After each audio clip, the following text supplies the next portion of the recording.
Polly's life had hung in the balance.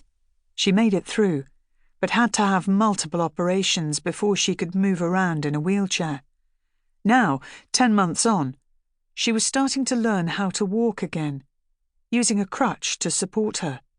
The nerve damage from her fall meant that she had little feeling in her left side, and sometimes when she was sitting, her left leg or arm would jump in jerky, involuntary movements.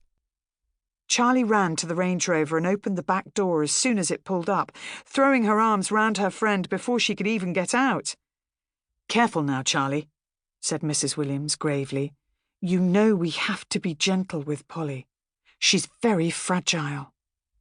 Polly made a face as she reached for her crutch, swung her legs out of the car, and took a hesitant step forward. Once she had steadied herself, she leaned her crutch against the side of the car so that she could fling her arms back round Charlie in a big hug. She whispered in her ear, "I'm fed up with people treating me as if I'm made of china. I may be dented, but I'm not broken." Charlie smiled at her friend. She remembered how Polly had been the only one able to calm Noble Warrior down after he'd been frightened by a carriage on the road outside. There was nothing fragile about her attitude. She was the bravest person Charlie knew. Polly and Charlie walked slowly across the cobbled farmyard to the back door of the farmhouse. "I'm sure Mum will want to see you, Mrs. Williams. Come in for a cup of tea." She glanced behind at Polly's mother. "Or maybe something cold?" "Oh, that would be nice. I'll have a glass of water, please, Charlie," replied Mrs. Williams. Charlie was in awe of Polly's mother. She was so stylish and graceful. Today, she was wearing a pretty patterned dress, and while everyone else looked as if they were melting, Mrs. Williams was ice cool. Polly was coming to stay for a couple of days. It was the first time since she'd come out of hospital that she'd been allowed to spend a night away from home. "Now, Charlie," said Mrs. Williams, "I've made a list of the various pills Polly has to take and the exercises she must do this evening and in the morning. I'll talk your mother through it as well, but I would appreciate it if you made sure she did them. She's been making wonderful progress, but we can't afford to let up now. Can I trust you?" "Yes, of course you can, Mrs. Williams," Charlie said seriously.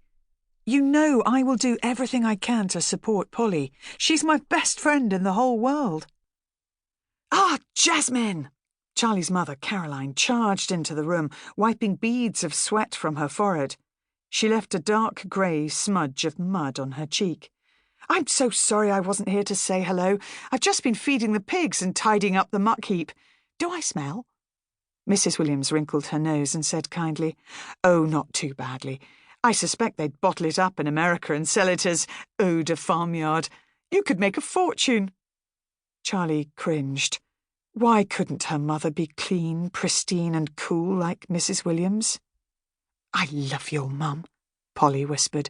"She's so real." What Polly saw in her mother that she didn't see was a question that Charlie would have to ask her later. Maybe everyone thought their own mum was embarrassing. "Right!" Caroline Bass clapped her hands together. "Who's for an orange squash with loads of ice and a slice of green pea cake? It's a new recipe. I thought it would be nice and summery. I'll certainly have a glass of something cold, but I think I'll pass on the cake." Mrs. Williams smiled.